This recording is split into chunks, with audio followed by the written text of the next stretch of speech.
The dark origins behind a children's classic. Join us as we explore the shocking true history concealed within Georgie Porgie. Though most remember it as a playful children's verse about schoolyard romance, the actual story is considerably more sinister. Let's uncover the scandalous secrets hidden in this enduring rhyme. Before we examine its origins, let's recall the familiar version. Georgie Porgie, pudding and pie, kissed the girls and made them cry.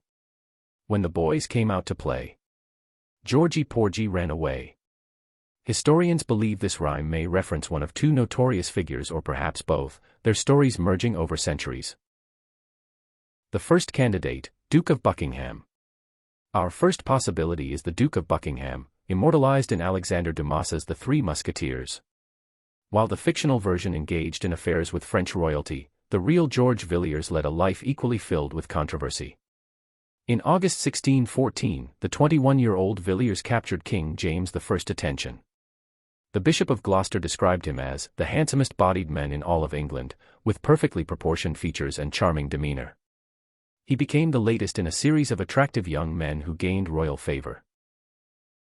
King James nicknamed him Steenie, referencing St. Stephen's angelic appearance.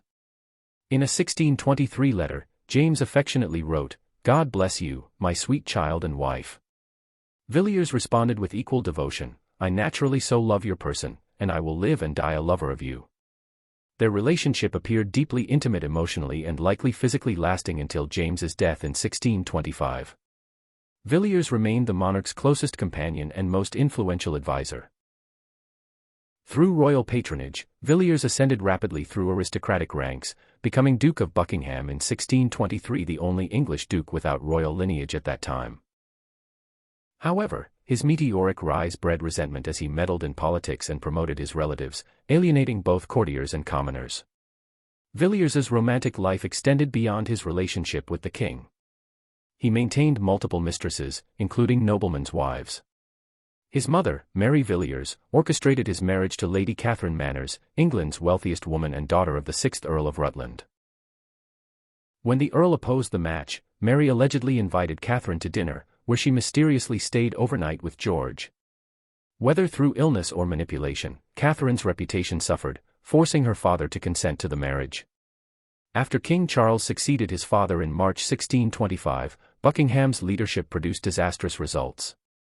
A poorly organized naval expedition against Spain collapsed amid chaos, drunkenness, and disease. Parliament attempted impeachment, but Charles dissolved the assembly and protected his favorite advisor. Despite widespread hatred from aristocracy, public, and Parliament, Buckingham retained royal favor until August 23, 1628. At Portsmouth's Greyhound Inn, Army officer John Felton, bitter about being passed over for promotion, stabbed the Duke. An eyewitness reported that Buckingham gasped "villain," pulled the knife from his wound, staggered forward, and collapsed dead. Public reaction. Felton became a hero. Poems and satirical verses celebrated his deed, portraying Buckingham as effeminate, cowardly, and corrupt. Georgie Porgie may have been among them. The rhyme's imagery seems fitting. Pudding and pie possibly symbolizes indulgence in both male and female companionship, pie being slang for female anatomy. Kissed the girls and made them cry references his affairs and their emotional damage. When the boys came out to play mocks his perceived cowardice and unmanliness. The challenge? This rhyme doesn't appear in print until 200+ years after Villiers's death. While oral tradition could explain this gap, the earliest 1841 publication calls it an old ballad but replaces boys with girls came out to play, suggesting our second candidate might be the true inspiration. The second candidate, Prince Regent George IV. King George III's eldest son, the Prince Regent, later George IV, lived flamboyantly in complete contrast to his scandal-free father. He drank excessively, feasted lavishly, and kept numerous mistresses. At 21, Parliament granted him £60,000, approximately £7 million today, plus £50,000 annual income. Still, his extravagant lifestyle plunged him into debt. He fell for Maria Fitzherbert, a commoner 6 years older, twice widowed, and Catholic. Legal barriers existed. The Act of Settlement barred anyone married to a Catholic from becoming monarch, and the Royal Marriages Act required the king's approval. Undeterred, they secretly married at her home in 1785. His mounting debts forced a compromise. In 1795, his father offered financial relief if he married his cousin, Princess Caroline of Brunswick.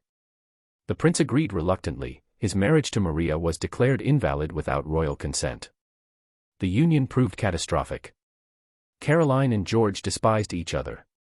After their only child, Princess Charlotte, was born a year later, they separated permanently.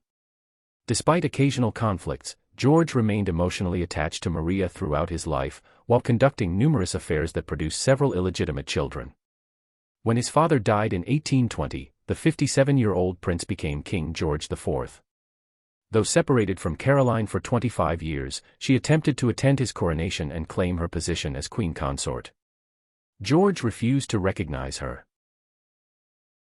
Seeking divorce but fearing his own affairs would be exposed during proceedings, he proposed the Pains and Penalties Bill to dissolve the marriage through Parliament without trial.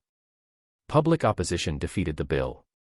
George barred Caroline from his July 19, 1821 coronation at Westminster Abbey. Suspiciously, she fell ill that day and died 2 weeks later, repeatedly claiming she'd been poisoned.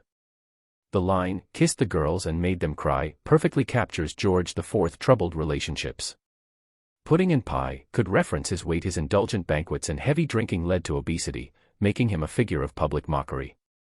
By 1797, he weighed 17 stone 7 pounds, 111 kilograms, with a 50-inch, 130 centimeters, waistline.